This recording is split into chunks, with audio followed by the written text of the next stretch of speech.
रहमतुल्लाहि व बरकातहू। मैं डॉक्टर रियाज अहमद आप तमाम हजरात का अपने प्रोग्राम जो हफ्तावारी हुआ करता है मीट द विनर्स के हवाले से, और जैसा कि आप जानते हैं कि इस प्रोग्राम का मकसद जो है उन तमाम बच्चों को जो अभी स्कूल में या कॉलेज में पढ़ रहे हैं उनको अपने आने वाली ज़िंदगी में एजुकेशन के हवाले से रहनुमाई करना है।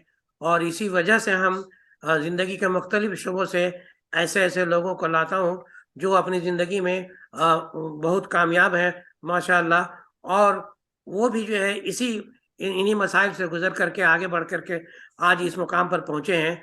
हम उनसे ये जानने की कोशिश करेंगे कि जब वो अपने स्कूल के ज़माने में थे उनके ख़यालात क्या थे, वो क्या चाहते थे, किस तरह आपने अपने ज़िंदगी का सफ़र तयन किया, कितनी आपको कामयाबी मिली, कहाँ किसने आपको मशवरा दिया, किन हालात में आपने अपनी ज़िंदगी के इस कश्ती को आगे बढ़ाया। ये सारी बातें जो है हम मेहमान से जानने की कोशिश करते हैं, और इसका डायरेक्ट इन्हिसार जो है, इसका असर जो है वो उन तमाम बच्चों के लिए होगा। वो भी ये जान समझ पाएंगे कि आज के दौर में जो जो काउंसलिंग का मसला है एक बहुत ही अहम मसला है। साइंस एंड टेक्नोलॉजी के डेवलपमेंट के हवाले से रोज़ाना नए नए जॉब अपॉर्चुनिटी आ रहे हैं, नए नए कोर्सेज आ रहे हैं। बहुत सारे लोगों को पता ही नहीं है कि कौन सा सब्जेक्ट पढ़ने से क्या होगा। अब पुराने ज़माने के हिसाब से लोग इंजीनियरिंग और मेडिकल और कुछ एक आध दो वगैरह और सब सब्जेक्ट्स वगैरह के बारे में कुछ कुछ जानकारी है उनको, लेकिन आज के दौर में हजारों की तादाद में जो कोर्सेज है उन्हें कुछ भी पता नहीं है। ये सारी जानकारियां अगर सही वक्त पर ना मिले तो आने वाली जिंदगी का 40 साल बर्बाद हो जाते हैं। तो मेरी कोशिश इस प्रोग्राम के जरिए यही है कि तमाम बच्चे जो अपने स्कूल के वक्त में ही ये जान लें कि उनको क्या करना है, और ये एक बहुत बड़ी जानकारी उनको चाहिए जो हम नहीं मिल पाता है। इसकी वजह यह है कि ना स्कूलों में ये बात की जाती है, ना गार्जियन हजरात जो इससे बाखबर हैं, तो इसमें जो है बच्चे का नुकसान हो जाता है। हमारे एज के जितने भी लोग हैं अगर उनसे आप बात करें तो उनके साथ ये मसाइल रहे हैं। आज के दौर में ये मसला अगर स्टिल एग्जिस्ट किया तो ये बहुत ज़्यादा नुकसानदेह होने वाला है। बहरकैफ आज के हमारे जो मेहमान हैं वो हमने एकेडेमिया से नहीं है, ये है एडमिनिस्ट्रेटिव सर्विस, वेस्ट बंगाल के एडमिनिस्ट्रेटिव सर्विस के आला मकाम पर है। हजरात जैसा कि आप जानते हैं कि स्टेट गवर्नमेंट में जो सिविल सर्विस का जो एग्ज़ाम होता है वो सबसे ज़्यादा सॉफ्ट फॉर होता है। हर लोग चाहते हैं कि civil service of administrative officer बने, एग्जीक्यूटिव रैंक हासिल करें। ये एक बहुत बहुत बड़ा ओहदा है रियासती एतबार से। तो आज हम जो है इनकी इस हवाले से कि WCS में कामयाबी हासिल करने के लिए क्या क्या कोशिशें इन्होंने की, कैसे ये कामयाब हुए और अभी कहाँ हैं और क्या कर रहे हैं, आगे इनके मिशन क्या है, ये सारी बातें आज हम अपने मेहमान से गुफ्तगू के दौरान बात करेंगे। तो आइए बिला ताखिर मैं आपको अपने आज के मेहमान से मिलाता हूँ। हमारे आज के मेहमान हैं जनाब शकील अहमद सर। आप जो है एग्जीक्यूटिव रैंक के WBCS ऑफिसर हैं। आपने 1992 बैच में WBCS एक ग्रुप मुकम्मल किया, और वो जो है इस वक्त जो है special secretary in the department of minority affairs and Madrasa education है। वो अपने वक्त में और आज तक जो है एक efficient, intelligent and hard working and people friendly officer के नाम से जाने जाते हैं। इन्होंने बालूर घाट में नौकरी करते हुए अपना एक अच्छा नाम कमाया है। वो अभी भी कॉलोनी डेवलपमेंट ब्लॉक में जो पूर्व बर्दवान आज तक कहा जाता है वहाँ अभी तक उनको लोग याद करते हैं, जहाँ वो 1995 से 2000 तक थे। As a deputy magistrate in Uttar Dinajpur he manned various senior level posts like the district planning officer, project officer, the state health system development project, deputy secretary of the Zilla Parishad along with general duty post. So he has been enjoying all these. In October 2003, he was posted as general manager West Bengal Minority Development and Finance Corporation. Along with his normal duty, he penned the recovery policy of the corporation and streamlined the skill development training after conducting a survey. He remained on the post till 2007 when he was posted as a sub-divisional magistrate, Canning.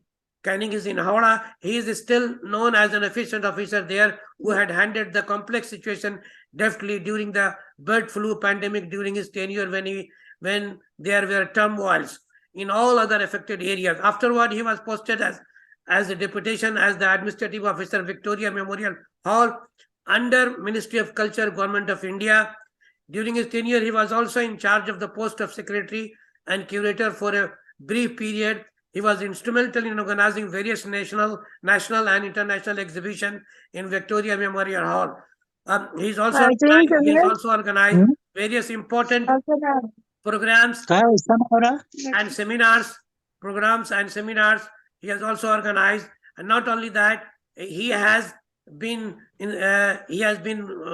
welcomed many state presidents like Prime Minister of Macedonia, Secretary of State USA Mrs. Hillary Clinton, Princess of Thailand. He also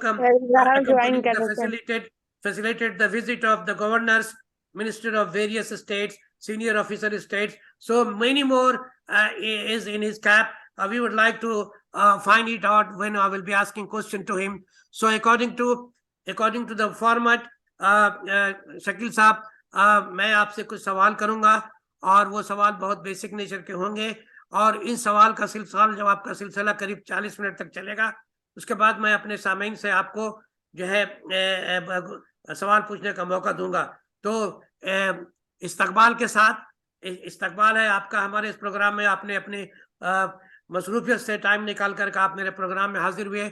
आपका बहुत बहुत खैर मकदम है। मैं तमाम मसामीन की तरफ से आपका इस्तकबाल करता हूँ। Welcome sir. बहुत शुक्रिया। मुझे खुशी है कि आपके प्रोग्राम में आके मैं जानता हूँ कि आप इस तरह के प्रोग्राम करते हैं जो बच्चों को मोटिवेट करता है। मुझे सच में बहुत खुशी है, दिली खुशी है। और जो भी सवाल आप करना चाहें कर सकते हैं, जो कोई प्रॉब्लम नहीं है।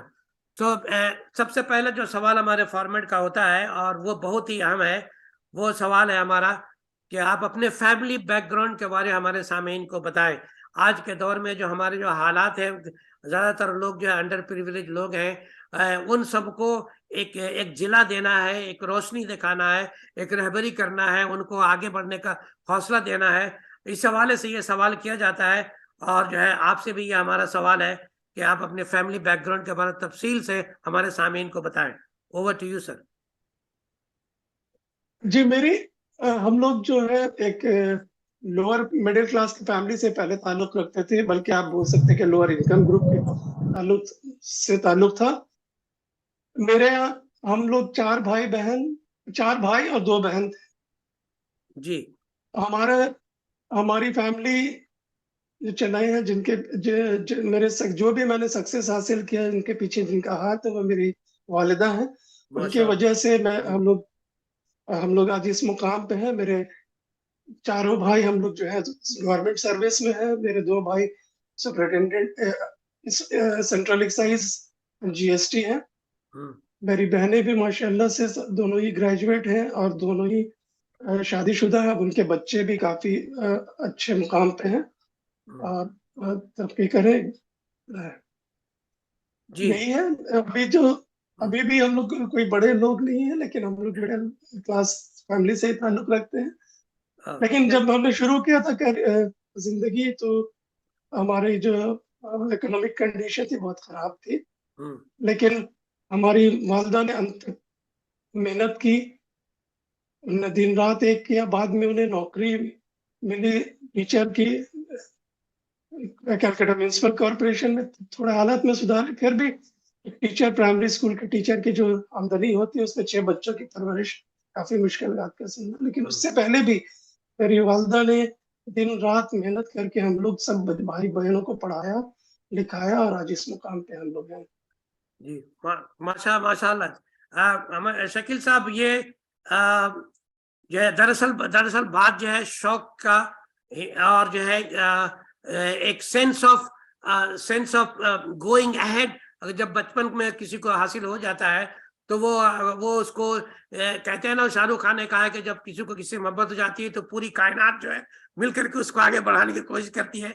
ठीक ऐसा ही होता है वो उस बच्चे के साथ जो है कि इरादा करता है कि गुर्बत मेरे लिए लानत नहीं है, गुर्बत मेरे नबी की सुन्नत है, हम इसको अवेल करेंगे और इसी में हम इंशाल्लाह आगे बढ़ेंगे।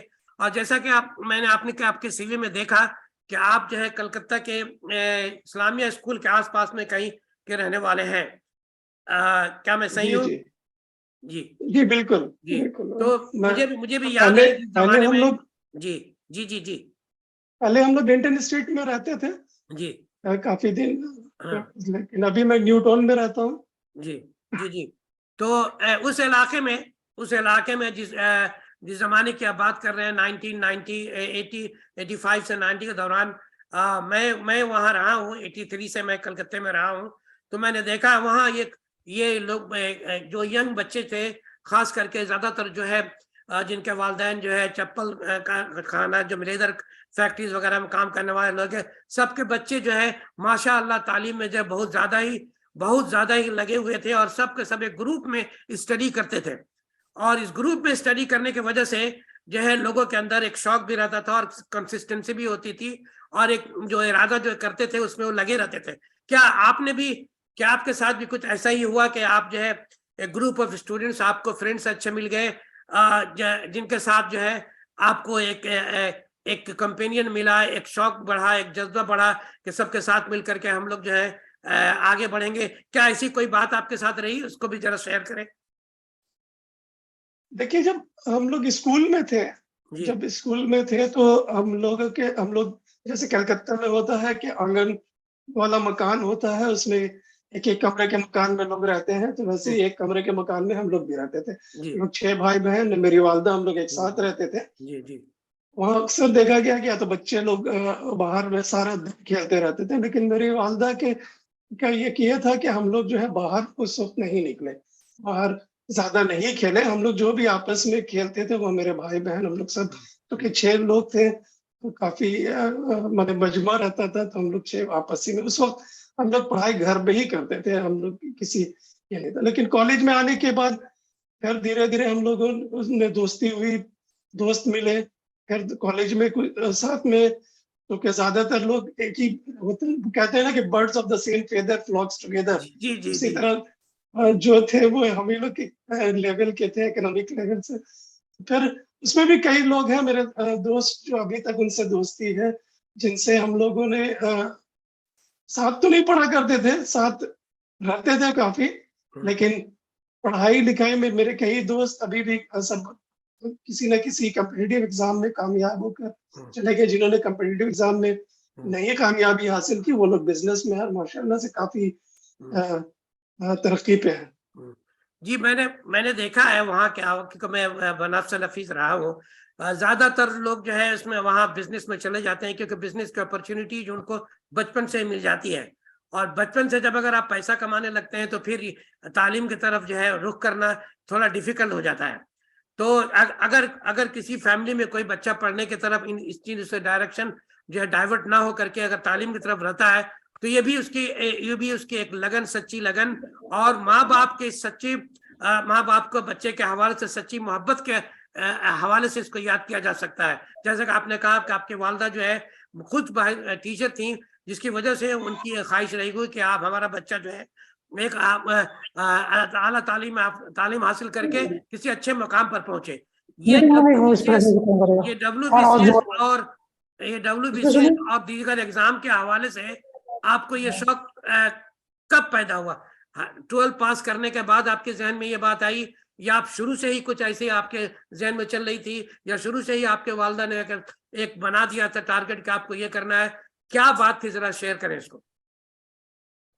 देखिए, जब मैं स्कूल में था, ऐसी कोई ये नहीं थे कि क्या करना है। मेरी वालिदा ने भी टीचर थी वो स्कूल में, ठीक है।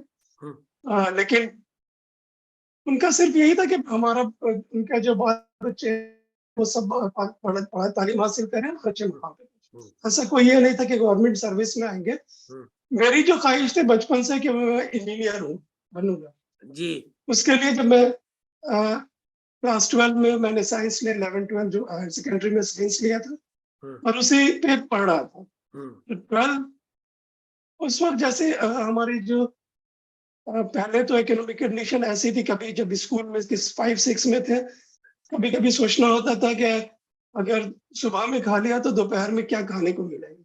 माशाल्लाह। लेकिन मेरी वालदा ने जो है कभी भी हम लोगों को पढ़ाई से अलग नहीं किया, ना कभी उनकी, और उन्होंने कहा वो दिन रात मेहनत करती थी, अंत तक मेहनत, दिन या रात जाग जाग कर वो काम करती थी।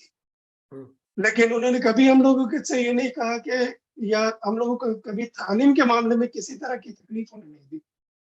पढ़ाई में कभी भी रुकावट हम लोग की नहीं पड़ी। उसके बाद जब हायर सेकेंडरी में आया तो सभी भाई बहन सब एक के बाद एक थे, एक 1.5 साल का फासला था उम्र में हम लोगों का, सभी पढ़ रहे थे। तो हम लोगों ने उस वक्त लगी, मुझे भी लगा कि कुछ करो। क्लास 10 के बाद मैंने जो बीच में, पहले अभी तो गैप नहीं होता है, पहले क्लास 10 और के रिजल्ट और फिर 11-12 में एडमिशन के लिए जो होता है उस वक्त में गैप होता था। उस दौरान मैंने रेडियो, टीवी और टेप रिकॉर्डर के रिपेयरिंग का काम सीखा।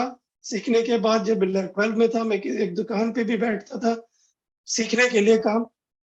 लेकिन उसकी वजह से मेरे जो है हायर सेकेंडरी के रिजल्ट जो है बहुत अच्छे नहीं हुए। उसकी दूसरी भी वजह थी, लेकिन इसके वजह से नहीं हुआ। लेकिन उसके बाद मैंने फिर सोचा कि नहीं, इस साल ज्वाइंट एंट्रेंस भी नहीं मिला, वो ज्वाइंट एंट्रेंस होता था, इंजीनियरिंग में नहीं हुआ। तो मैंने ग्रेजुएशन में एडमिशन तो ले लिया था, लेकिन मैं पूरा 1 साल तैयारी करते रहा कि मैं किसी ना किसी तरह से इंजीनियर का ज्वाइंट एंट्रेंस पास करूं। लेकिन मिडवे समवेयर मुझे ये एहसास हुआ कि अगर मैं इंजीनियरिंग में जाऊंगा तो मुझे 4 साल से पढ़ना होगा, और उस वक्त मेरे से भाई बहन छोटे थे। तो मैंने देखा कि जो ये 4 साल, उस वक्त इतने स्कॉलरशिप, इतने एजुकेशन लोन की फैसिलिटीज भी नहीं थी। जी। मैंने ठीक किया कि नहीं, मुझे इंजीनियरिंग नहीं करना है, मुझे किसी गवर्नमेंट जॉब में जाना है। तो पता उस वक्त ही चला कि किसी तरह गवर्नमेंट की जॉब जो के लिए एग्जाम होता है, मिनिमम क्वालिफिकेशन कुछ एग्जाम के लिए क्लास 10 पास होते हैं, और बाकी जो ग्रुप ए सर्विसेज होते हैं उसके लिए ग्रेजुएशन होता है। तो जब मैं ग्रेजुएशन के सेकेंड ईयर में था, मैंने उसी वक्त मैंने पहली बार एग्जाम दिया जो क्लास 10 के बेसिस पे होता था। मैंने क्लर्कशिप का एग्जाम दिया, स्टाफ सिलेक्शन कमीशन वो करवाती थी, सेंट्रल गवर्नमेंट की जो है। और साथ साथ मैंने रेलवे में टिकट कलेक्टर और कमर्शियल क्लर्क वगैरह का जो एग्जाम था वो एग्जाम दिया। तो मुझे उस वक्त ये था कि हम लोगों की एक आदत थी कि हम रीडिंग रूम के में जाते थे। मुस्लिम इंस्टीट्यूट लाइब्रेरी है, अतिबाग प्रोग्रेसिव सोसाइटी की लाइब्रेरी थी, वहां पे हम लोग हर शाम में कुछ वक्त वहां गुजारते थे। ज्यादातर नॉवेल पढ़ते थे, लेकिन साथ साथ वहाँ competition, success review competition, master वैसे मैगजीन आते थे, उसमें मैं देखता था। वो शौक के तौर पर, मेरा मैथमेटिक्स का एक शौक था और टेस्ट ऑफ रीजनिंग वगैरह रहती थी, तो मैं वो शौक के तौर पर, उस वक्त मैं जानता नहीं था कि ये बाद में काम। लेकिन मैंने पहला बार कॉम्पिटिटिव एग्जाम दिया, उस समय सेकेंड ईयर में था।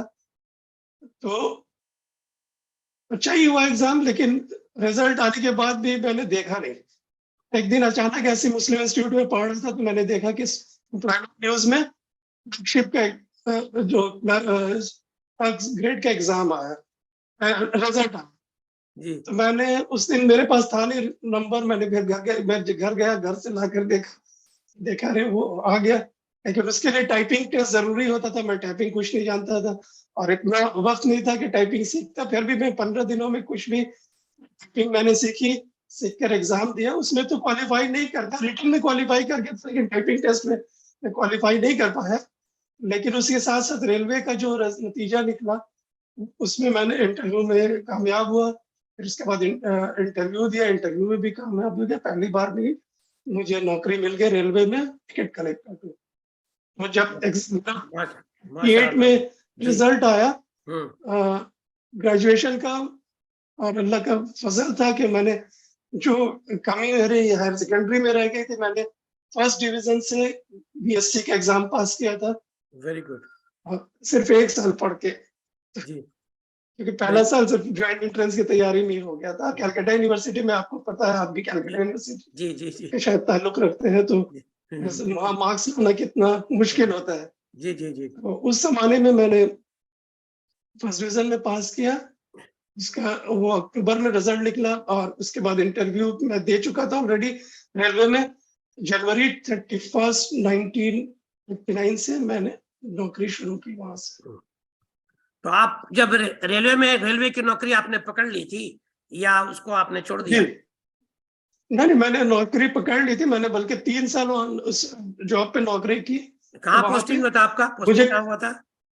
मेरी पोस्टिंग कलकत्ता से तकरीबन 25 किलोमीटर दूर बरईपुर, एक छोटा सा हाँ, स्टेशन है। बरुईपुर, जी हाँ, जी। जी। बरईपुर। तो वहां पे मेरी पोस्टिंग हुई थी। तो उस वक्त चूंकि मेरी उम्र 21 साल नहीं हुई थी, इसलिए मैं कोई भी ग्रुप या सर्विस के एग्जाम के लिए नहीं बैठ सकता। हाँ, तो उस वक्त मैं वो तैयारी करता था। मैं दूसरे एग्जाम जैसे इंस्पेक्टर ग्रेड हाँ, एग्जाम है, सेंट्रल एक्साइज, और वो मैं सारा सुबह हम लोग निकलते थे वहाँ, सर्कस स्टेशन से पकड़ते थे। करीबन 40 मिनट लगता है बरीपुर जाने में। वहां जाता था, वहां सारा दिन नौकरी करने के बाद वापस आकर फिर थोड़ा बहुत अपना रिलैक्स वक्त गुजार के मैं, और मेरी एक ये थी कि मैं हर हर दिन कुछ ना कुछ प्रैक्टिस करता था। मैं जो भी कंपटीशन की तैयारी करते हैं, ये कंसिस्टेंसी रहनी चाहिए कि हर दिन कुछ ना कुछ तैयार।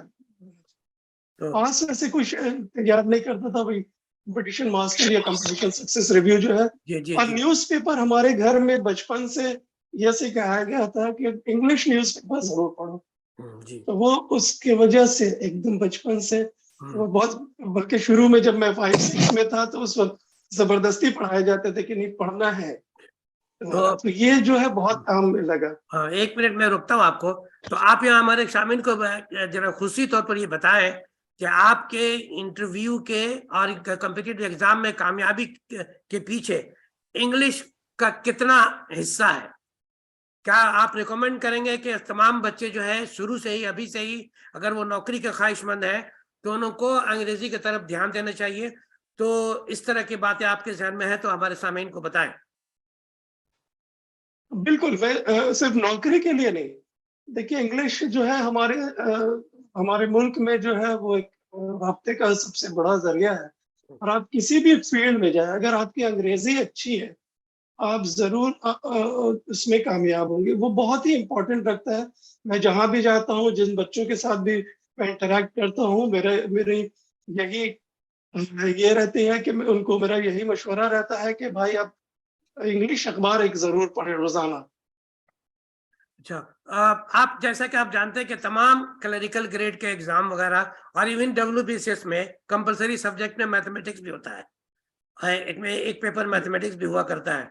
तो ऐसे हालात में क्या आपको, चूंकि आपने ये BSc किया था, उसका भी आपको हेल्प मिला उसमें? अंग्रेजी आपने हमेशा आप शुरू से पढ़ते आए हैं, तो अंग्रेजी का इम्प्रूवमेंट था ही।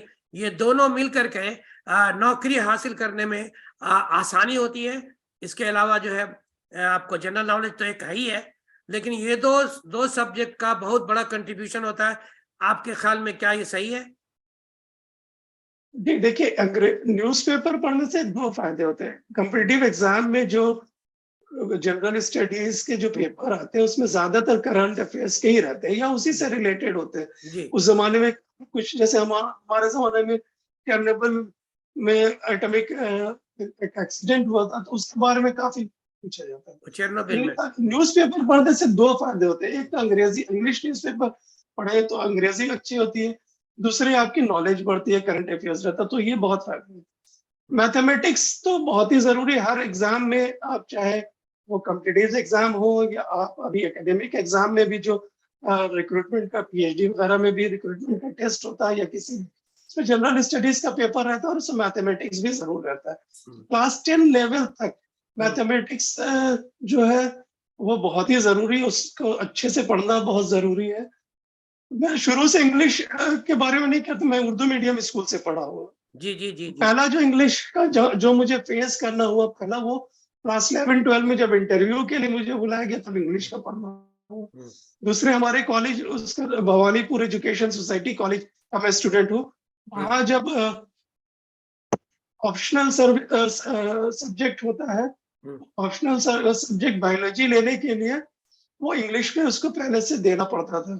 जी इंग्लिश इंग्लिश में वो आते थे, तो उस जमाने से मैंने उसके लिए फिर बायोलॉजी पढ़ा। हालांकि हम लोगों के उर्दू मीडियम में स्कूल में पढ़ाई हुई थी, लेकिन हम लोग जो है फिर उसको इंग्लिश में बायोलॉजी पढ़ के और तो पास किया, और हमको ऑप्शनल भी मिल गया था बायोलॉजी का।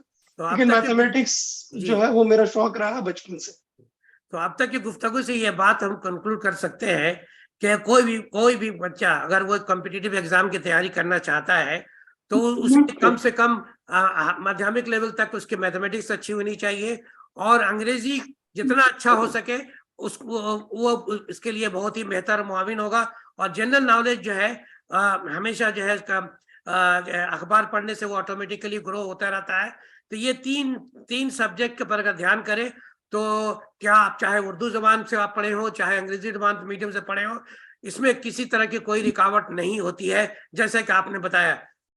अब मैं आपसे एक और सवाल करता हूं कि डब्ल्यूबीसीएस में हर साल 120 से 150 लड़के का ही को लिया जाता है हर साल। जो ग्रुप ए में जो इनटेक है वो 120 से 150 ही होता है और जबकि 1.5 लाख 2 लाख बच्चे जो है पूरे वेस्ट बंगाल में बैठते हैं। तो अब आप इससे अंदाजा लगा सकते हैं कि ग्रुप ए में पास करने के लिए कितना ज्यादा आपको स्मार्ट और एक्सपर्ट होना पड़ेगा। तो क्या ये आज के दौर में मुमकिन है कि आदमी पहले अटेम्प्ट ले और जो है उसमें वो ग्रुप ए में कामयाब हो जाए? ऐसा कोई मतलब आपकी क्या राय इसका इस हवाले से, और अगर नहीं है तो उसके लिए क्या एक्स्ट्रा करना चाहिए, जरा इसके बारे में रोशनी देकर। देखिए, अटेम्प्ट में मेहनत करना ज्यादा इम्पोर्टेंट नहीं, उससे पहले आपका विजन सेट करना बहुत ज्यादा, ख्वाब देखना बहुत जरूरी है जी।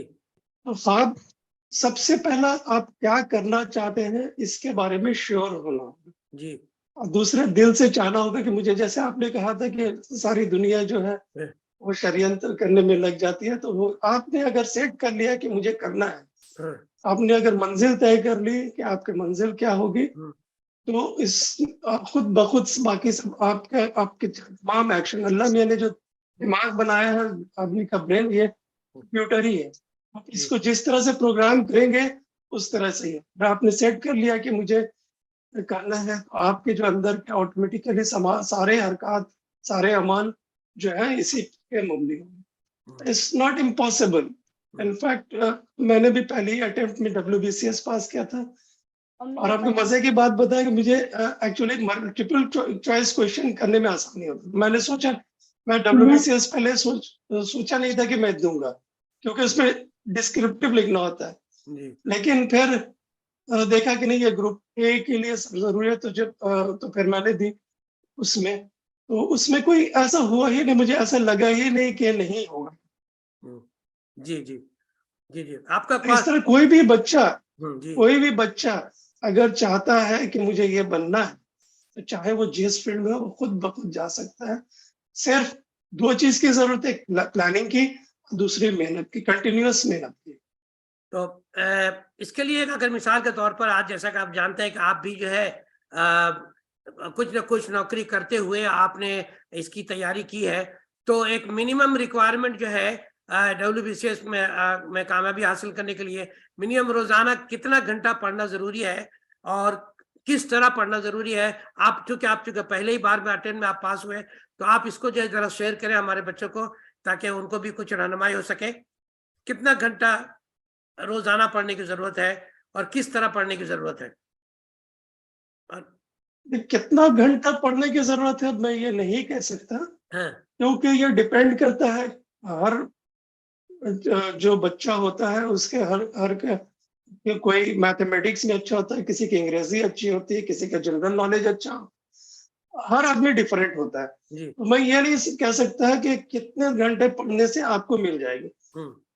मेरा जो था, मेरा दूसरा था, मैं शुरू से नौकरी कर रहा था, जाता था मैं, उसके बाद मैंने बताना बीच में भूल गया कि मैं करते करते मैंने कई एग्जाम दिए, तो कॉम्पिटिटिव सब में, रिटेन में मैंने, अल्लाह का शुक्र है सब में मैंने पास किया, लेकिन रेलवे के बाद मैंने सेंट्रल एक्साइज एंड कस्टम्स में, वो भी स्टाफ सिलेक्शन कमीशन के तहत एग्जाम होता है, उसमें मैंने कामयाबी हासिल की। उस वक्त भी मैं दूर जाता था, मेरी पोस्टिंग दूर में थी, डेली पैसेंजरी करना था, वो कल्याणी जो है वहाँ वो 1.5 घंटा तकरीबन रोज आना जाना करता।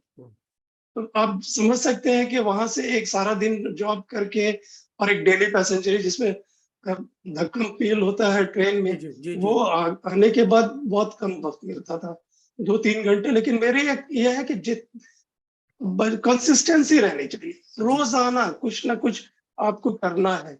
पुराने जो क्वेश्चन सवालात के पेपर हैं, कंपटीशन मास्टर्स, अभी सिविल सर्विस क्रॉनिकल वगैरह मैगजीन निकलते हैं, ये डेली बेसिस पे सॉल्व करना है, किसी दिन मिस नहीं है। हम लोगों ने बहुत मजे किए, मेरे बहुत अच्छे दोस्त हैं, हम लोग साथ में पढ़ते नहीं थे, लेकिन हम लोग चूंकि सब एक दूसरे को देख के हम लोग करते थे, तो मेरे दोस्तों ने भी जो है सभी अल्लाह का शुक्र है कि पहले मैंने कामयाबी हासिल की। लेकिन मेरे कई सारे दोस्त जो है सब कॉम्पिटिटिव एग्जाम में पास किया और आज अच्छे ओहदे पे हैं। तो मेरा ये है कि हम लोग जितना भी करते थे हम लोग, लेकिन घर जाकर 2 घंटे 3 घंटे जरूर सॉल्व करते थे। तो ये कंसिस्टेंसी रहनी चाहिए। जी अब किसी को अगर जरूरत लगती है कि नहीं मुझे अब ज्यादा मेहनत की जरूरत है, तो 3 घंटे 4 घंटे सारा दिन भी पढ़ सकते, इनकॉन्सिस्टेंट होना चाहिए। ये नहीं कि एक हफ्ते बाद दे दिया, आज शादी है नहीं गए, आज दोस्तों के साथ ये फिल्म चले गए तो आज नहीं पढ़ना, ऐसा नहीं होगा। दिन में 1-2 घंटा तो निकालना। आप पहले के जमाने में जिस वक्त आप इम्तिहान दे रहे होंगे, वो प्रीवियस रिसोर्सेज उतने ज्यादा आसानी से दस्तयाब नहीं थे जैसा कि आज के दौर में दस्तयाब है, इंटरनेट पर सब कुछ है। मेरे ख्याल में उस जमाने में उतना आसानी से सब कुछ नहीं हुआ करता था, तो कम से कम लोग 5 साल 6 साल या कोई 10 साल के पुराने जो है पेपर वगैरह सॉल्व तो करना ही पड़ता होगा। आपने आपने आप अपने वक्त में क्या तरतीब था आपका, कितने साल का पेपर आप जो है मिनिमम रिकमेंड करेंगे कि जो है बच्चे जो है इतने साल के पुराने पेपर को सॉल्व करें? दूसरे एग्जाम के बारे में तो कॉम्पिटिटिव मैगजीन्स तो निकलते थे, उसके लिए कोई मेहनत उसी पे आते थे, बैंकिंग के सभी के आते थे। लेकिन WBCS के लिए क्वेश्चन पेपर मिलना बड़ा मुश्किल था, खास करके जो उर्दू वाला होता है वो नहीं मिलता। हम लोग पब्लिक सर्विस कमीशन के ऑफिस में जाते थे, वहां वो लोग निकाल के देते थे, वहां बैठ के हम लोग हाथ से लिख कर उसको कॉपी करके लाते, वो जेरॉक्स करने का नहीं था। 5 साल तो आपको, आप जितना पीछे जाएंगे वो करना, सॉल्व करना जरूरी है। उसके लिए सबसे ज्यादा जरूरी इसलिए है कि आपको एग्जाम का पैटर्न समझ में आता है जी, कौन से सब्जेक्ट में किस तरह के क्वेश्चन आते हैं। यह वैसा आजकल होता है या नहीं, लेकिन हम लोग के जमाने में होता था कि ऑल्टरनेटिव वेयर क्लास 10 में एक ही तरह के पेपर आते, तो वो एक्चुअली होता नहीं। मेरा ये था कि देखने की कौन कौन से टॉपिक से उजले आते हैं, उस तरह के टॉपिक को जो है उसी चैप्टर को अच्छी तरह से ज्यादा पढ़ना होता था, बाकी छोड़ना नहीं होता कॉम्पिटिटिव एग्जाम में। क्योंकि कॉम्पिटिटिव एग्जाम वो ऐसा कोई पैटर्न फॉलो नहीं करता है कि इस साल इसका आया तो अगले साल छोड़ के फिर दूसरे साल में उसी तरह का क्वेश्चन आएगा। सबको ही पढ़ना है, लेकिन चूंकि फोकस कुछ कुछ जरूरी होता है, जो हर बार जो आता है, जो हर साल जिस चैप्टर से आता है क्वेश्चन, वो पढ़ना बहुत जी जी।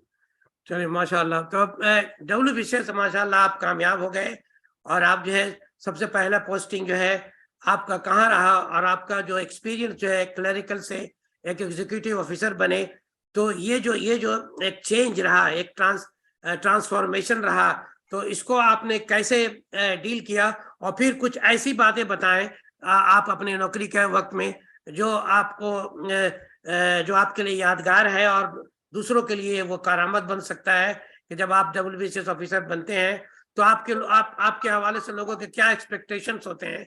ये जो है ये जो है जानकारी जो है आप हमें शेयर कीजिए, ताकि जो है एक माशाल्लाह एक अजीब एक जबरदस्त पोस्ट तो है ही है, लेकिन इस पोस्ट के बहुत सारे तकाजे होते हैं, वहाँ बहुत सारे रिक्वायरमेंट होते हैं, कंस्ट्रेंट होते हैं। आपने वहाँ जब नौकरी ज्वाइन की तो आपको कैसा महसूस हुआ, और आपने पहला जो हफ्ता जो है किस तरह से डील किया और कैसे उसको गुजारा, और फिर आगे की कहानी भी बताइए। अगर वक्त है तो मैं थोड़ा सा एक एक्सपीरियंस शेयर करना चाहूंगा। जरूर जरूर जरूर। देखिए, जब हम लोग स्कूल में थे तो क्लास 4-5 में हमारे एक उर्दू की किताब होती थी, जीनत उर्दू, या जीनत उर्दू, अभी मुझे याद है शायद जीनत उर्दू या गुंचा उर्दू कुछ था। तो उसमें कहानी थी। कहानी इस तरह से थी कि एक जो है बैलगाड़ी वाला बैल ले जा रहा था, उसका चक्का फंस गया। हम्म, पीछे से एक मैजिस्ट्रेट आए, वो गाड़ी पे बैठे हुए थे, सूट बूट में थे, तो वो उन्होंने देखा सामने गाड़ी फंस गई थी, जो है बहुत ही रास्ता था, तो वो गाड़ी से उतरे, उन्होंने साथ में बैलगाड़ी वाले को धक्का देकर बैल को आगे निकाला, उसके कपड़े भी खराब हो गए। लेकिन वो मेरे ज़हन में कहीं न कहीं बस गया कि मुझे इस तरह का ऑफिसर होना है। जी तो वो उस वक़्त उतना ये नहीं लिया था सीरियसली, लेकिन मेरे ज़हन में था। दूसरी बात, मैं जब सेंट्रल एक्साइज़ में इंस्पेक्टर की जॉब कर रहा था, उस ज़माने में मैं जैसे कि पहले बताया कि मैंने कई सारे एग्ज़ाम पास किए थे, कॉम्पिटिटिव एग्ज़ाम, उसमें से एक बैंक प्रोबेशनरी ऑफिसर का भी था, जी जी जो मुझे डब्ल्यूबीसीएस एग्ज़ाम से पहले मिला है। स्टेट बैंक ऑफ इंडिया में बैंक, उसके लिए मैं क्वालिफ़ाई कर गया था, इंटरव्यू सब हो गया था, मेरे पास अपॉइंटमेंट लेटर भी आ गया था, लेकिन वो हुआ कि कुछ वजह के वजह कुछ कोर्ट केस की वजह से वहाँ एडमिशन, वहाँ ज्वाइनिंग में देरी हो रही थी। उस ज़माने में फिर उसके बाद डब्ल्यूबीसीएस का भी नतीजा आ गया, मैं उसमें भी मिल गया। जी तो तो उस वक़्त मैं दो दो इसमें था कि मैं किसमें जॉइन करूँ। पहले जो आया, पहले मैंने उसको जॉइन कर लिया। लेकिन ऐसा होता है कि क्लरिकल जॉब और एक ग्रुप ए सर्विस में जो है, दोनों में फ़र्क होता है। मतलब जी इज़्ज़त का तो एक सोशल स्टेटस भी बनाना था अपना। जी जी तो वो मैंने ग्रुप ए में मैंने जॉइन कर लिया। हम्म, फिर हमारी पोस्टिंग जो है, पोस्टिंग नहीं बोलेंगे, वो ट्रेनिंग चल रही है। हमारा एक लैंड रिफॉर्म की ट्रेनिंग होती है। आप शायद आप भी जी रेवेन्यू जी जी सर्विस में जी थे, आपको मालूम आप हो। पुरुलिया में हुआ था आपके ज़माने में शायद, तो वो मेरा शालबुनी बोल के एक अच्छा मिदनापुर में एक जगह थी, हाँ, शालबुनी, वहाँ पे कैंप लग होता था, अच्छा 1.5 महीने का वहाँ ट्रेनिंग होती थी हम्म, लैंड रिफॉर्म की। हम्म, मैं जब वहाँ गया तो सर्दी इस कदर, वो जनवरी का महीना होता था, और इस कदर सर्दी थी कि हम लोग घर से, तब कलकत्ता में इतनी सर्दी नहीं पड़ती है, पता नहीं चलता है, लेकिन वहाँ गया था तो ढेर सारे जो है, तो वहाँ पे, वहाँ से ले जाने के बाद सुबह-सुबह वहाँ साइकिल पे बैठ के हाफ पैंट पहन के जाना होता था। गाँव के अंदर ज़मीन जो खेत होती है, खेत में वो चेन खींच के वो नक्शा हाँ हाँ बनाना होता था। तो वो जब जाता था तो मैं देख रहा, सुबह में जब देखा मैंने कि 2-3 छोटे-छोटे बच्चे जो हैं, मट्टी के जो घर है उसके सामने खड़े हैं।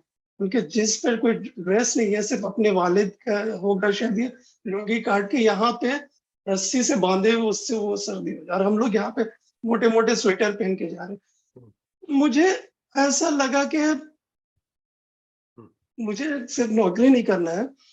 इस तरह के कुछ लोग, अगर मैं डब्ल्यूबीसीएस में रहूँगा, इस तरह के लोगों का कुछ ना कुछ तो हेल्प कर सकूँ। जितने लोग कहते हैं बहुत परेशानी है, बहुत कंस्ट्रेंट है, बहुत पॉलिटिकल प्रेशर है, लेकिन फिर भी इसमें बहुत स्कोप है लोगों की मदद करने का। बस उसी दिन मैंने ठीक कर लिया कि नहीं, मैं बीसीएस में रहूँगा और बैंक में नहीं जा रहा। जी जी जी जी, माशाल्लाह हालाँकि हमने उस ज़माने में बैंक का जॉब बहुत लुक्रेटिव होता था। जी जी मुझे तो ये मैं आपके मेरा कलकत्ता का ही ज़िंदगी मेरे का पास यही मकसद है। कलकत्ते का एक स्टोरी है। वो फिजिक्स में बेचारे ये थे, मास्टर डिग्री थे और डब्ल्यूबीसीएस में टॉप किए थे, वो टॉप किए हुए थे, जी। लेकिन वो जो है ज्वाइन किए प्रोबेशनरी ऑफिसर के हैसियत से। तो ये भी एक कहानी है। उनका नाम मैं अभी नहीं बताऊंगा आपको, तो लेकिन वो ये वाकया हुआ था, और वो आपके तालतला में ही रहा करते थे। तो वो बैंक ऑफ बड़ौदा में प्रोबेशनरी ऑफिसर के हैसियत से वो जो है अपॉइंटेड हुए थे, हालांकि वो टॉप किए थे वेस्ट बंगाल सिविल सर्विस में। तो ये जो है अपना अपना यही बात असल है, जो आपने जो चॉइस किया उसके पीछे जो मकसद था पायनियर, जो आपको इंजीनियर किया, वो हालात जो आपने देखा, जा करके लोग जो है इतनी इतनी गरीबी में रहते हैं, तो हम जो है कोई ऐसा काम करेंगे जिससे जो है इनको कुछ फायदा पहुंचा सके। ये बहुत ही बड़ी बात है, बहुत ही अच्छी बात है। काश के सारे लोगों के अंदर यही जज्बा हो। तो अब आप हमें हम हमारे असामिन के साथ ये शेयर कीजिए कि उस हवाले से आप अभी क्या कुछ कर रहे हैं।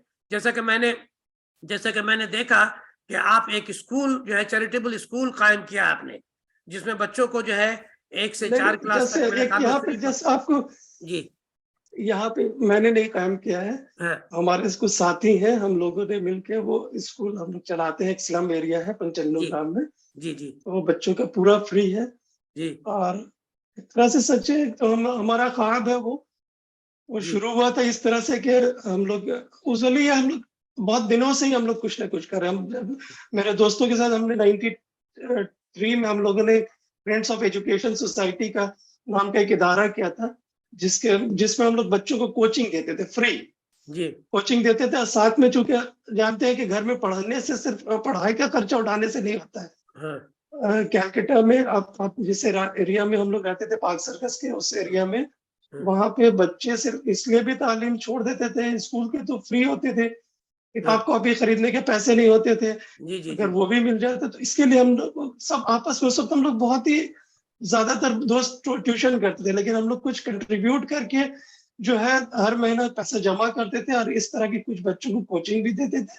और हम लोग साथ में उनके माने माली इमदाद के तौर पे कुछ स्टाइपेंड 100 रुपया पर मंथ उस जमाने में, या 200, मुझे याद नहीं है ठीक, लेकिन हम्म, कुछ अमाउंट वो स्टाइपेंड भी देते थे। वो हम लोग घर घर जाकर खुद ही सिलेक्ट करते थे कि कौन सबसे ज्यादा गरीब है।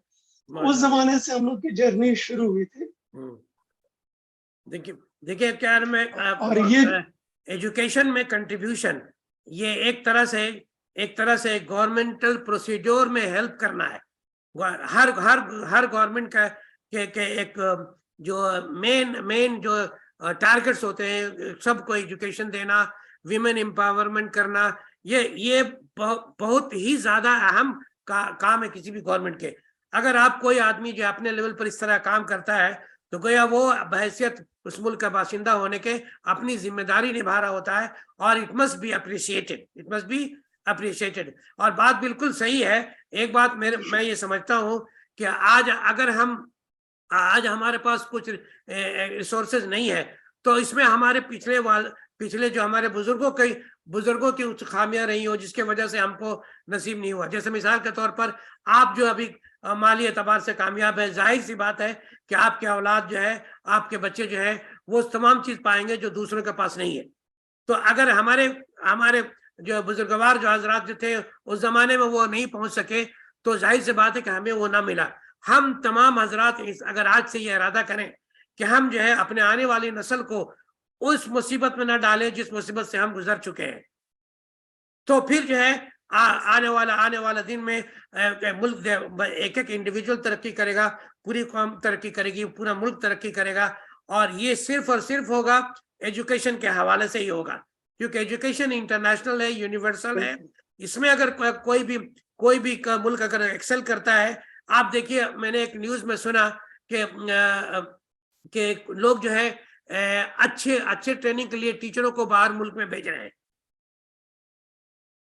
भाई क्यों भेज रहे हैं? इसलिए कि अगर वहां से वो जो है पूरा जो अच्छा तरीका तालीम सीख के आएंगे और यहाँ जो है उसको इम्प्लीमेंट करेंगे, तो हमारे यहाँ के बच्चे भी जो है उसी तरह से तालीम हासिल करेंगे जो बाहर के मुल्कों में लोग कर रहे हैं। तो ये सब बातें सिर्फ इस हवाले से है। किसी मुल्क का अगर आप जो है पैरामीटर, आप जिससे आप उसको जो है तरक्की याफ्ता अगर आप गिनवाना चाहते हैं, तो उसमें ये भी देखना होता है कि भाई वहाँ के लोग कितने नोबेल प्राइज मिला, वहाँ का तालीम का स्टैंडर्ड क्या है। आज हिंदुस्तान के हवाले से पूरी दुनिया में एक बहुत ही अच्छा मतलब इमेज है कि हर जगह आपके जहन में ये बात होनी चाहिए कि पूरे दुनिया में इंडियन है, और इंडियन में पूरा दुनिया है। दुनिया की कोई ऐसी चीज नहीं है जो इंडिया में नहीं पैदा की जाती, और दुनिया का कोई भी ऐसा हिस्सा नहीं है जहां इंडियन नहीं है। और उसकी सिर्फ और सिर्फ वजह यह है कि इंडियन लोग जो है मेहनती होते हैं, और जो है बहुत ही खामोश तबीयत के होते हैं, वो किसी किस्म के झमेला नहीं करते, और मेजोरिटी की अंग्रेजी अच्छी होती है। ये एक बहुत बहुत बहुत बड़ा एडवांटेज है दूसरी कौमें का हवाले से इंडियन कम्युनिटी के मेंबर्स को।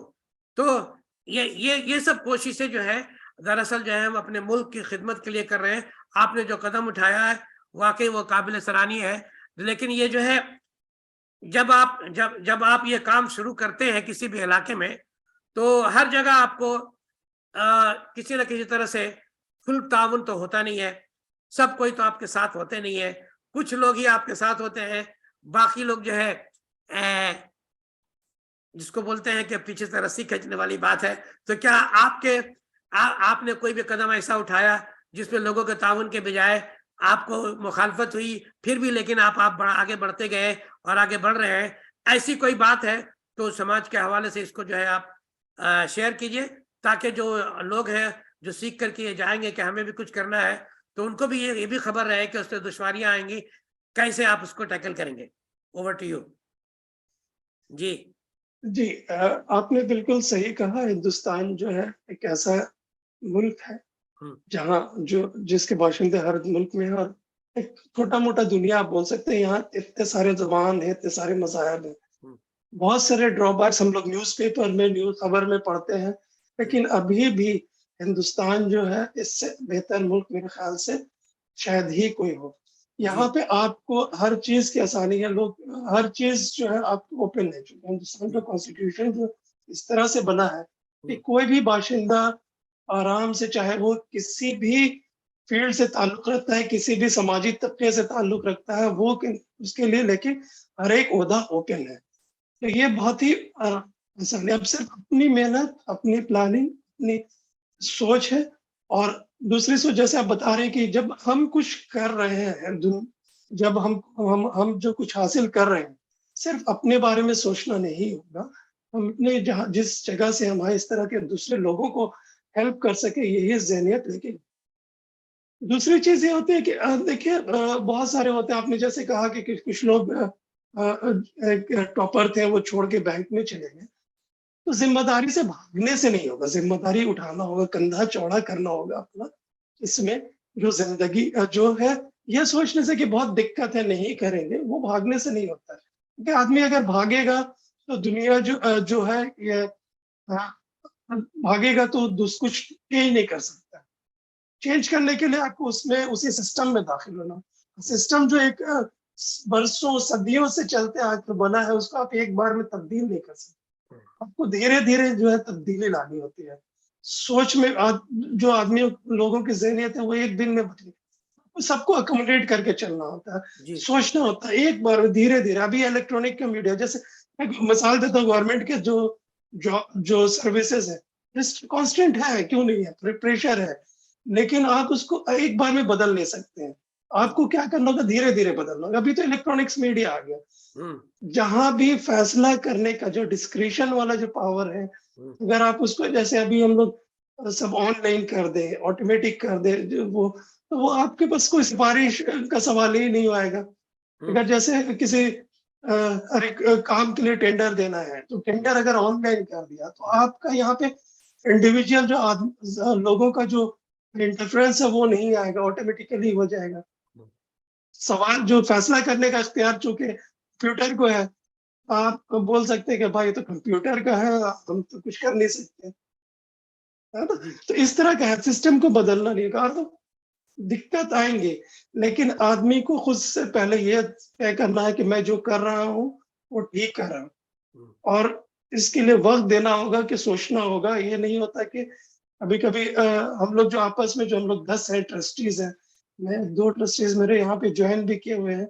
हम्म, तो हम लोग साथ मिल के स्कूल जो चलाते हैं या ट्रस्ट चलाते हैं। हम्म, ऐसा नहीं है कि हम लोग सब हर चीज़ में एक ही ज़हनियत, एक ही सोच रखते हैं। हम्म, बहुत क्रिटिसाइज़ होता है, बहुत डिस्कशन होती है, बहुत आर्गुमेंट होती है, लेकिन फिर हम लोग जो लगता है कि नहीं ये जो है सही है, उसके बाद सब मिल के हम लोग उसी के लग जाते हैं। उसके बाद आके कोई डिफरेंसेस, कोई मुखालफत किसी की नहीं रहती है।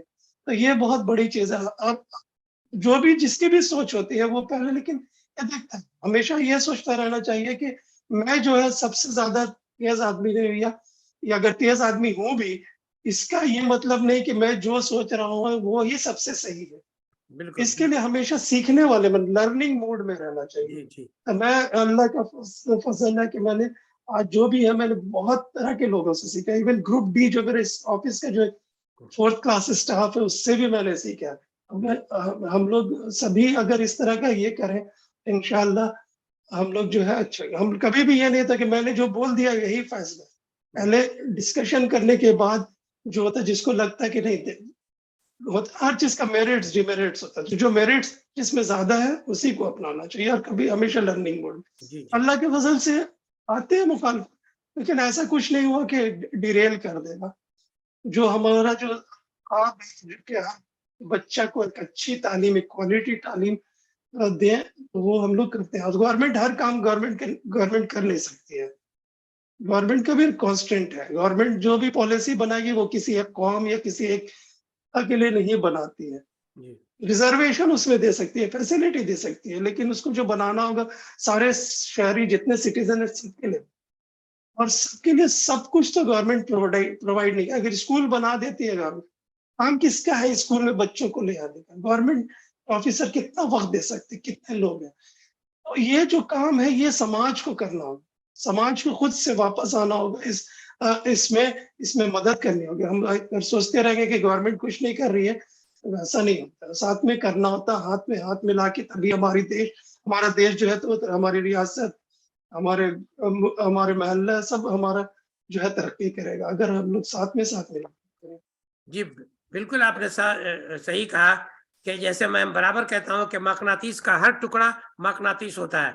तो हर आदमी में हर आदमी अपने मुल्क में है और हर आदमी में उसका मुल्क बसता है। एक इंसान तरक्की करता है तो एक जो एडिशन हुआ 1000 से 1 हुआ तो 2 हुआ, वो मुल्क के ही तरक्की में इजाफा होता है। क्योंकि तो एग्जैक्टली। आपने ये भी कहा, एक बहुत अच्छी बात कही कि ये सोचना नहीं है कि दुनिया से क्या मिला, ये देखने की बात है क्या दे रहे हैं हम। अगर आप ये ज़हन रखें, ये ज़हन रखें तो ज़रूर भी ज़रूर जो है आप जो है इस काम में लगे रहेंगे। और रहा मुखालफत और ये सब तो चलता ही रहता है। ये तो आप कुदरत ने ही आपको, आप अगर देखें कि ज़मीन पर आप चल पाते हैं रास्ते में, उसकी वजह ये है कि ज़मीन में फ्रिक्शन है। अगर फ्रिक्शन नहीं हो तो आपका एक कदम चलना मुश्किल हो जाएगा। तो नेगेटिविटी एग्जैक्ट तो लाजिम है। अगर नेगेटिविटी को हटा दीजिए, आप पॉजिटिविटी सोच के बताइए तो कोई चीज समझ में नहीं आएगा आपको। नेगेटिविटी है तब आपको पॉजिटिविटी का एहसास होता है। अगर छोटा को हटा दीजिए तो बड़े की पहचान खत्म हो जाएगी, गरीब को हटा दीजिए तो अमीरों की पहचान खत्म हो जाएगी। तो ये सारी चीजें अपने साथ लेके चलना है और साथ ही लेके चलना है, और तभी जाकर के हम भी कामयाब होंगे। हम कामयाब होंगे तो हमारा इलाका, हमारी रियासत, हमारा खानदान, हमारा मुल्क कामयाब होगा। तो अब जो है मैं आखिर में एक सवाल आपसे रिक्वेस्ट करूंगा कि आप हमारे सामीन को कुछ ऐसी बातें बताएं जो अपनी जिंदगी में वो अगर लाए तो उनको भी इंशाअल्लाह जरूर कामयाबी होगी। आप कुछ ऐसा टिप्स कुछ बताएं आप अपने तजुर्बे के एतबार से। एक जो है इस उम्र के इस मकाम पर आपने क्या सीखा, वो आप जो है शेयर करें हमारे तालिब इल्म को, गार्जियंस को शेयर करें, ताकि जो है वो भी इस पर सोच सकें, अमल देखिए, करने की। जी 2-3 चीज तो मैंने सीखा है जी कि मोहब्बत से और अच्छे बोल से जो काम हो सकते हैं, वो आपके पावर से उतना काम नहीं हो सकता है। बेशक। जी एक आप दूसरी चीज ये है कि सीखना चाहिए आदमी को, हमेशा लर्निंग मोड में रहना चाहिए। अगर वेरी हम गुड। ये सोच लें कि जी मैंने सब कुछ सीख लिया है, मैं ही सबसे ज्यादा अक्लमंद हूँ, मैं सबसे जानने वाला हूँ, तो ये कभी भी आप आगे नहीं बढ़ सकेंगे। बिल्कुल। आगे बढ़ने के लिए हमेशा चेंजेस की जरूरत है, अपडेट करने को, अपग्रेड करने की जरूरत है। तो ये चीज बहुत जरूरी है। दूसरी है कि देखिए, हम तो दुनिया को अचानक बदल नहीं सकते हैं, हम्म, और जो चीज आपको बुरी लगती है वो चीज आप उसको अपना भी नहीं सकते हैं। तो क्या होता है कि हमको ज्यादा अच्छा बनना होगा, यानी ज्यादा हम आदमी आपके पास क्यों आएगा? अगर हम किसी को डांट दे तो वो दूसरी बार से और मेरे करीब नहीं फिरकेगा। हम्म, तो इसलिए क्या होता है कि आदमी को अपना जो अमल है, ये हमारे रसूलुल्लाह सल्लल्लाहु अलैहि वसल्लम का भी हम्म, ये है कि वो, ज्यादातर लोग जब इस्लाम आया तो ज्यादातर लोग सिर्फ अखलाक की, रसूलुल्लाह सल्लल्लाहु अलैहि वसल्लम के अखलाक की वजह से इस्लाम लाए। जी शुरू में तो एकदम ही जो भी लाए वो सच्चे हैं, वो उनके पास वो सादिक, अमीन, ईमानदार है, उनसे देख कर वो। हम लोगों ने बहुत सुना है ये कहानी कि कोई बूढ़ी जो औरत थी वो रसूलुल्लाह सल्लल्लाहु अलैहि वसल्लम के ऊपर कचरा फेंक देती थी, एक दिन नहीं आई। रसूलुल्लाह सल्लल्लाहु अलैहि वसल्लम जब गए तो कि उसका हाल जानने के लिए कि क्यों नहीं आया, तबीयत खराब है। तो पूछा तो बेटा तुम दूर रहना सबसे, यहाँ एक मोहम्मद नाम का आदमी आया है जो तुमको सब बहका दे रहा है दीन से। तो उन्होंने बोला कि मैं ही मोहम्मद हूँ, तो वो अब मान लिया है। क्यों? उनके अखलाक की वजह से। किसी को कोशिश ये करनी चाहिए, मैं परफेक्ट नहीं हूँ, मैं भी बहुत आदमी को मेरी वजह से तकलीफ होती है और बहुत दूर भी हो जाते, लेकिन मैं कोशिश ये करता हूँ कि आदमी को जो है ना ज्यादा अकोमोडेटिव होना चाहिए। हम लोग जो जी बच्चे लोग के स्कूल में अभी वही सीखा, बच्चों को भी ये डालते कि हम लोग कंपोजिट कल्चर में रहते हैं। हम जो मजहब हमारे वहाँ गैर मुस्लिम बच्चे भी पढ़ते हैं, जी लेकिन हम लोग को एक दूसरे के मजहब को, एक दूसरे के ख्यालात को अप्रिशिएट करना चाहिए, जी उसकी मुखालफत नहीं करना चाहिए। जी अब आप अगर अच्छे हैं तो आप खुद अच्छा करके दिखाइए, तो लोग खुद ब खुद आपके आपके जो ये है उसको देख के सीखेंगे। अगर आप मुसलमान अच्छे हैं, आप अगर अच्छा काम करो तो तभी तो लोग अट्रैक्ट करेंगे। आपको पहले से क्रिटिसाइज करने लगेगा तो और कभी आएगा भी। तो नहीं, जो ये अपने ऊपर है, अकोमोडेट करना चाहिए सबके ख्यालात को, सबको सोच को। जी बहुत बहुत अच्छी बात। अतर अतर को अतर की पहचान जो है उसकी खुशबू से हो जाती है, अतर बेचने वाले को बताने की जरूरत नहीं होती है। तो इसी तरह से आपके अंदर अगर खूबियां हैं तो लोग जो है जरूर जो है आपको आपके करीब आएंगे, आपकी बात सुनेंगे। और फिर ये है कि अपना तो काम है कि जलाए चलो चिराग, रास्ते में खा दोस्त के दुश्मन का घर मिले, ये मिशन होना चाहिए हमारा।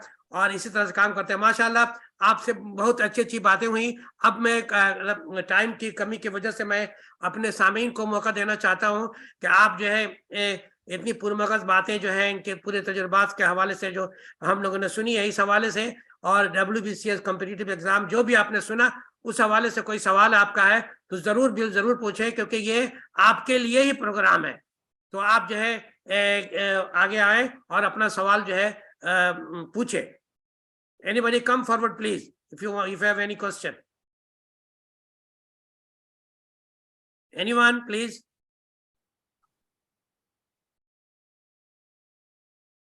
Anyone? ये आपके मतलब आपके दोस्त वगैरह किधर है, क्या नाम है उनका? ये जहीर अजय, साहब अजय आपके कलीग हैं अजय? नहीं अजीब, जहीर अच्छा साहब एक है, वो अच्छा, मेरे दोस्त हैं। जहीर साहब, do you have any question? Zaheer वो साहब, मेरे दोस्त क्वेश्चन ही करते हैं, जो बोलता है वही करते हैं। अच्छा अच्छा, चले। Is there anyone who want to ask question from college Duniya? Okay, अच्छा, एक सवाल है, फोकस बेहतर कैसे करें?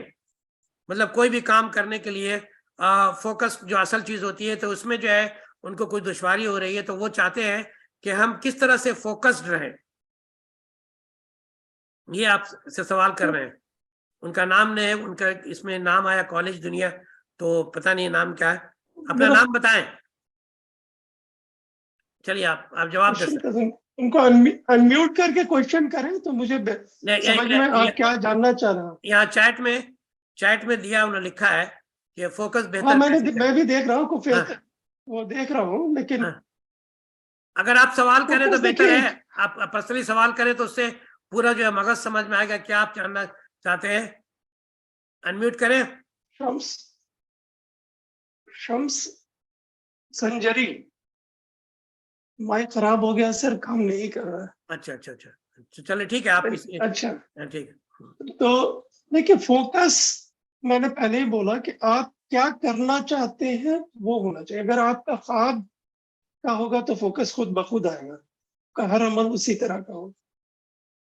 आप चाहे कुछ भी कर रहे हो, अगर आपका मान लिया आप एम है कुछ ऑफिसर बनना, आप उसको इस तरह से सोचिए कि जो है आप उसको अपना जैसे हमारे प्रेसिडेंट ने कहा था, पुराने साबिक प्रेसिडेंट अब्दुल कलाम साहब ने कहा था कि ख्वाब ऐसा होना चाहिए, ख्वाब ये नहीं होना चाहिए जो हम लोग सोते में देखते हैं, ख्वाब वो होना चाहिए जो आपको सोने नहीं दे। तो अगर आप वैसा स्ट्रांग ख्वाब होगा तो फोकस फोकस सब खुद ब खुद आ जाएगा, रास्ता खुद ब खुद निकल आएगा।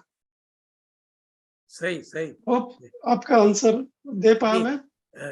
जी, सही कहा आपने। ख्वाब ऐसा है जो आपको सोने न दे, तो ये ऑटोमेटिकली जो है आपके अंदर हमेशा जो है एक तड़प पैदा रहेगी, एक जिसको हम आम लफ्जों में कहते हैं कि भाई अंदर में आग होना चाहिए। अगर अंदर में आग हो तो जरूर जो है इंशाल्लाह कामयाब। एक साहब और सवाल कर रहे हैं, सर अगर आप हाँ, ऊंचे कौन है जो आपने लिखा गुंचे उर्दू की कहानी को दोबारा सुनाइए। ये गुंचे उर्दू की कहानी तो सर ने बताया कि भाई एक किसी के ठेला गाड़ी जो है वो फंस गया था, और जो है एक ऑफिसर उस रास्ते से गुजर रहे थे, तो उन्होंने अपना कपड़ा उतार करके उनको मदद की। यही कहानी थी। और मोरल ये बताना चाहते हैं कि आप जिस मुकाम पर रहें, जैसे भी रहें, आपको कोई भी अगर मुसीबत ज़्यादा नजर आए तो आपको अपना मुकाम भूल करके उसकी मदद सबसे पहले करनी चाहिए। शायद यही आपका मैसेज था उसके हवाले से। जी जी जी, समझ में आई बात? कहानी जी जी, बोलिए। दानिश साहब समझ में आ गई ना? फिर से सुनाना होगा। कहानी ऐसी थी कि एक आदमी जो है वो रास्ता से बैलगाड़ी एक अपने रास्ते से, गांव के रास्ते से जा रहा था।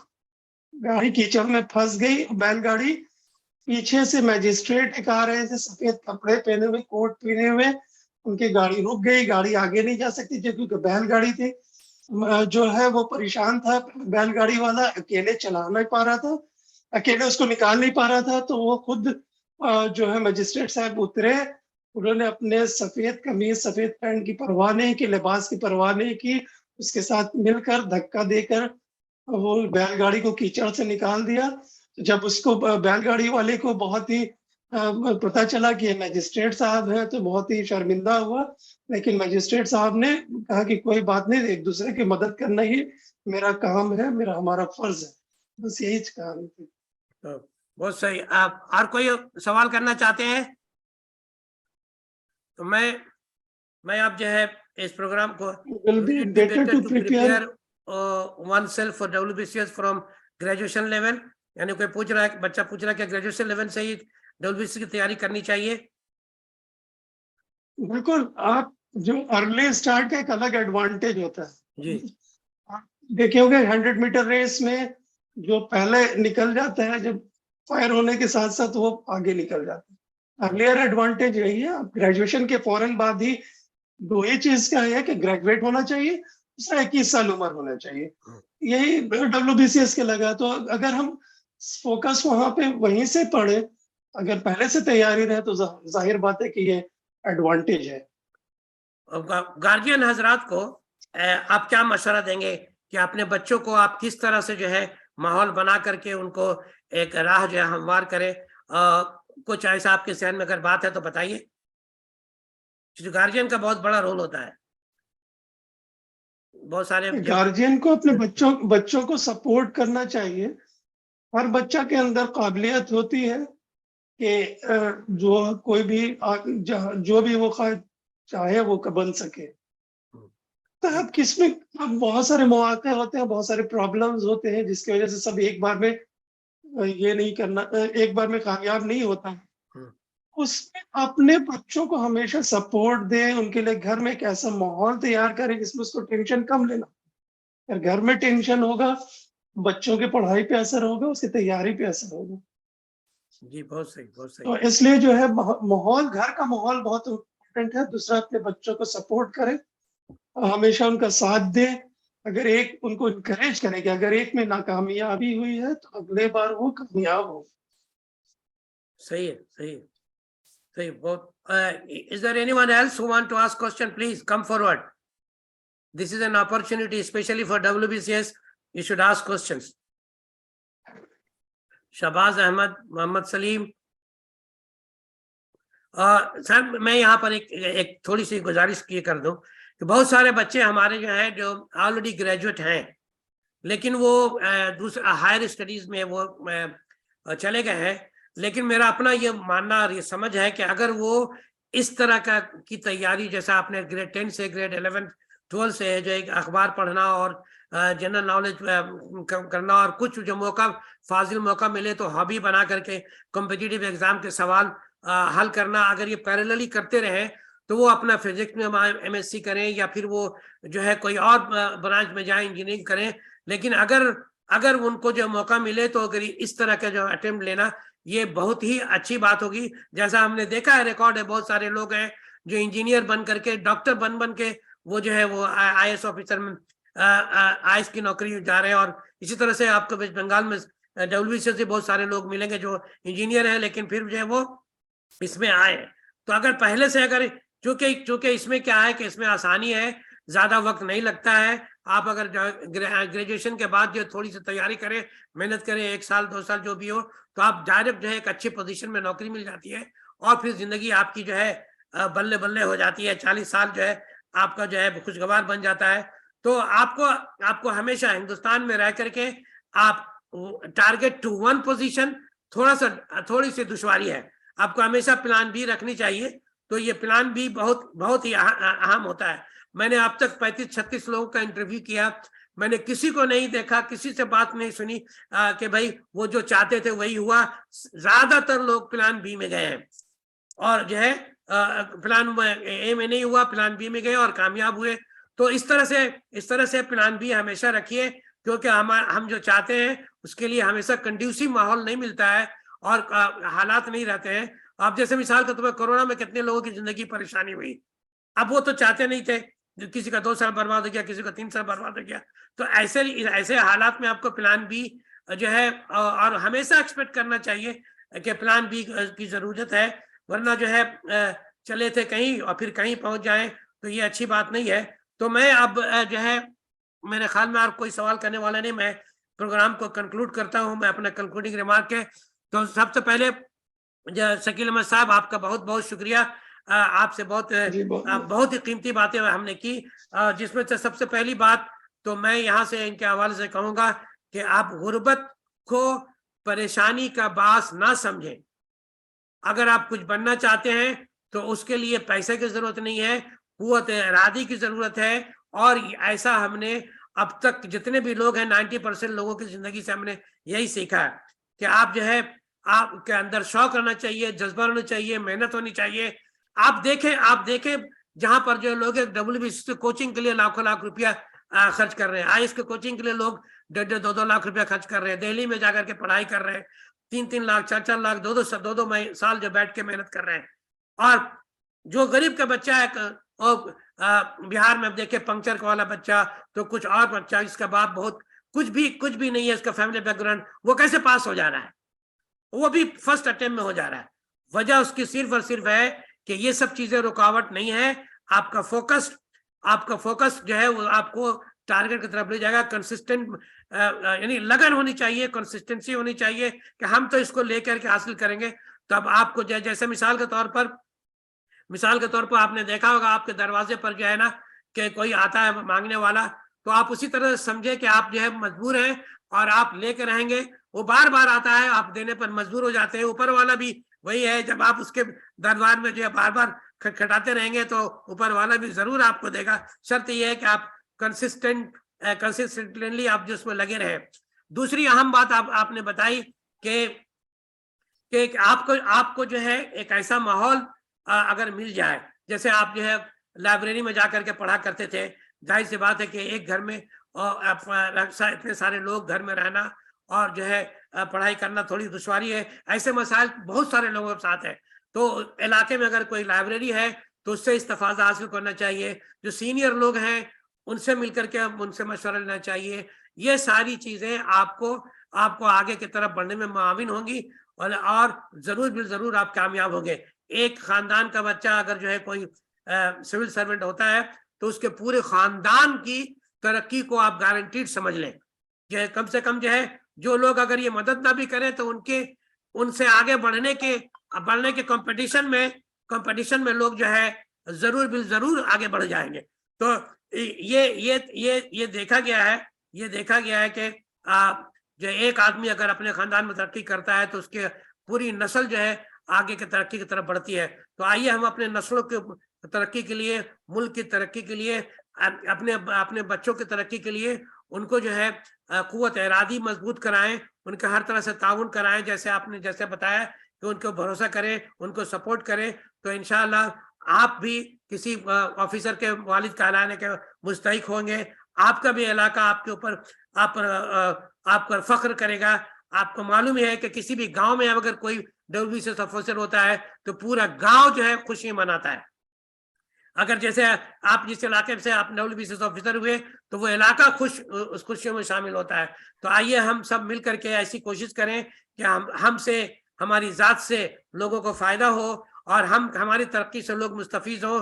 तो इन तमाम बातों के साथ जो है मैं एक बार और मजीद जो है तमाम हजरात का जो शामिल हुए उनको उनका शुक्रिया अदा करते हुए आप और हमारे मेहमान खुसूसी मेहमान जनाब शकील साहब का शुक्रिया अदा करते हुए इस प्रोग्राम के खात्मे का मैं ऐलान करता हूँ।